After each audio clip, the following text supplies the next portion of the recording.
Hello, I'm Edward Probert. I'm the Canon Chancellor at Salisbury Cathedral.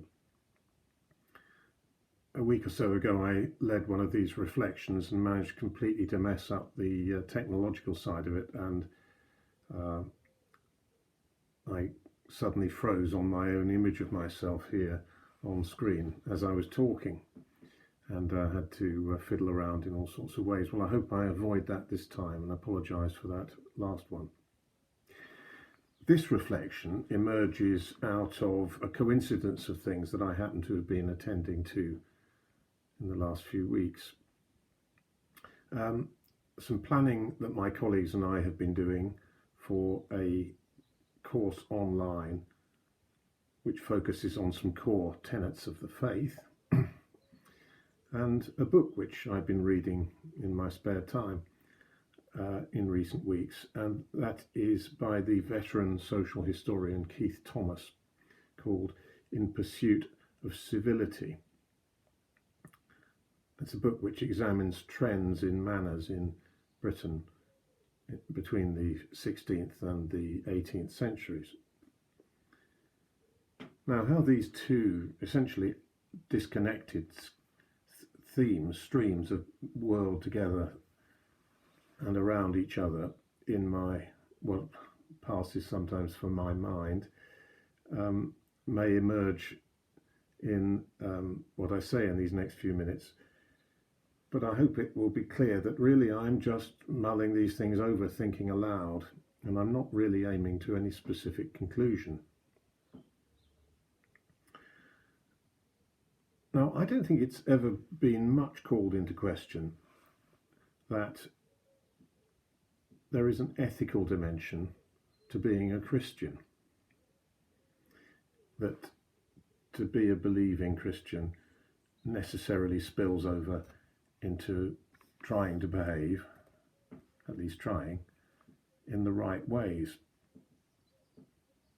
After all, in the New Testament, Jesus tells his followers to love one another, love their neighbour, his disciples to love one another. St. Peter tells his readers to be obedient citizens of the emperor and the proper authorities. St. Paul tells his readers not to behave in ways that cause offence, and he says that he himself, Paul, has been all things to all people in order to try to win people to Christ.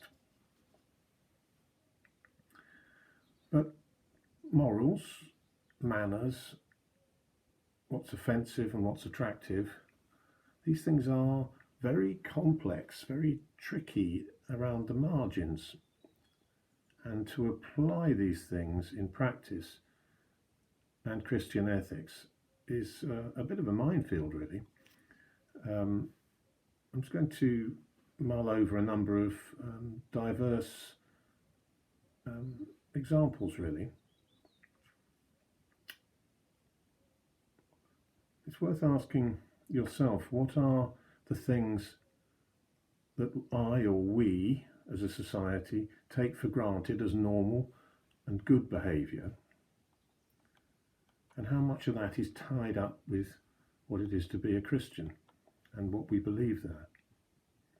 And the follow-on question is, how much latitude is allowable? So here are some fairly random examples of some touchstone areas. And it's for fairly obvious reasons that when societies collide, when there are great missionary efforts, as it were, these examples are often tossed up. So, missionaries, European mostly, encountering tropical peoples in the last century or two, met many people who rarely, if ever, wore any clothing. And so they introduced them to the custom of wearing clothing for decency's sake. These became customs as the new norm. And I bet you when there's next a Lambeth conference, and you can look back at past examples of those gatherings to see what I mean,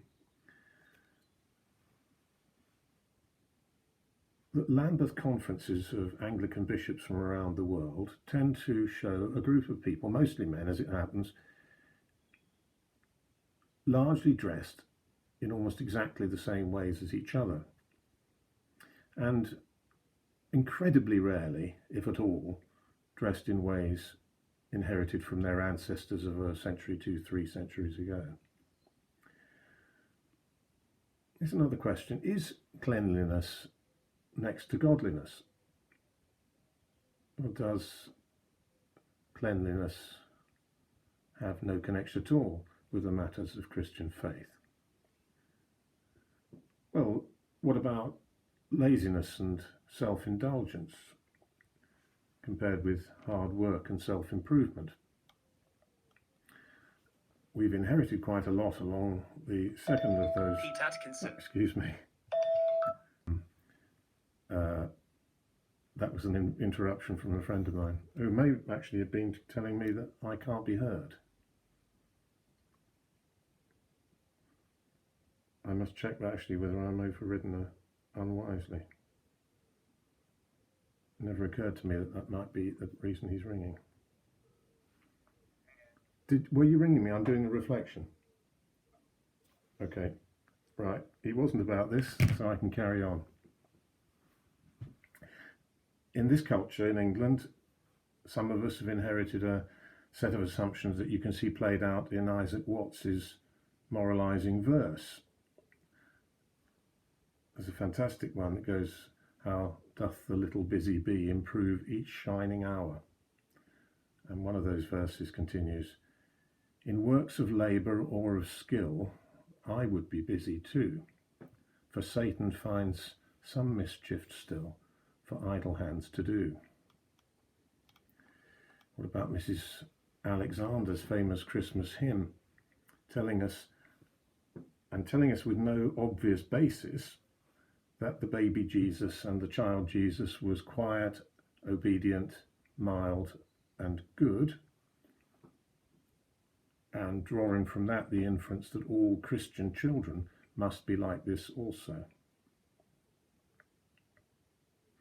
And then there are stories such as some of those that Keith Thomas brings up in his book, from the disruptions of the Civil War period in England from the middle of the 17th century, when matters of religion were matters of killing, and good manners were often overridden in that. He quotes the story of one Sir William Springett, who went to visit a colleague and was so shocked to see in his hall what he describes as several large, fine, superstitious pictures, as of the crucifixion of Christ, of his resurrection, and so on. And so he took out his sword, cut out these pictures from their frames, stuck his sword through these pictures and handed them over to his hostess, who was probably not entirely delighted by the behaviour of her guest. Well, it has been a tradition in Christianity as a whole to follow the Old Testament in taking against what are called idols, which is what that Springett was doing there. But what is an idol? He thought paintings with religious themes were. But what about icons? What about statues in churches and so on? Stained glass? And should our respect for other people and for the norms of hospitality require us to tolerate seeing something on their walls which offends what we believe? Well, as I said at the beginning, I'm really just thinking aloud. The 17th century Lord Halifax described civility as well-bred hypocrisy. Well, what about manners? What about you? Have you been tempted to intervene negatively in the lives and behaviour of others? Has faith seemed to require you to accept something you find repellent? And when has it required you to challenge that? We'll all draw the lines in different places and we'll all react to different things. It's a perennial swirl in which we live, and I commend this complex of strange things to your attention. Thank you for watching.